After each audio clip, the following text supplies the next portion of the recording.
সেটি সবারই খুবই প্রিয় একটি শব্দ। প্রিয়তম, প্রিয়তমা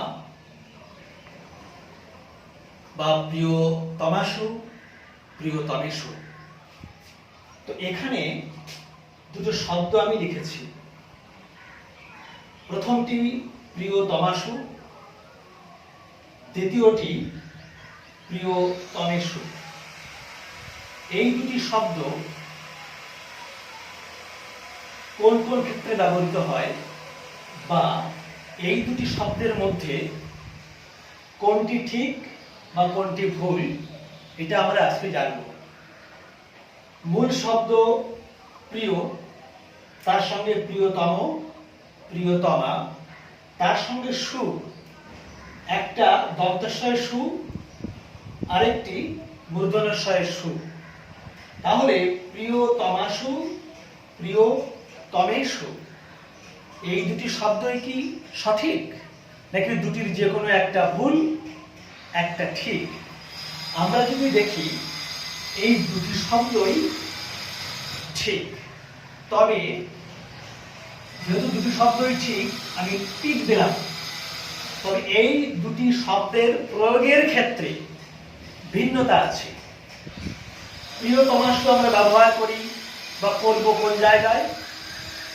যেখানে স্ত্রীলিঙ্গ বোঝাবে, অর্থাৎ প্রিয় কোনো নারী, বা যাকে আমরা ডার্লিং বলতে পারি, প্রিয়তম নারীর ক্ষেত্রে ব্যবহৃত হবে স্ত্রীলিঙ্গে প্রিয়তমাসু। আর প্রিয়তম পুরুষের ক্ষেত্রে, যেখানে বেস্ট ফ্রেন্ড বলা হচ্ছে, সেক্ষেত্রে আমরা বলবো প্রিয়তমেষু। তাহলে স্ত্রীলিঙ্গে প্রিয়তমাসু, পুংলিঙ্গে প্রিয়তমেষু। ডার্লিং কথাটা আমরা ব্যবহার করি খুব প্রিয়তম ব্যক্তির ক্ষেত্রে, কখনোই। আর ডিয়ার শব্দটা ব্যবহার করি কোথায়?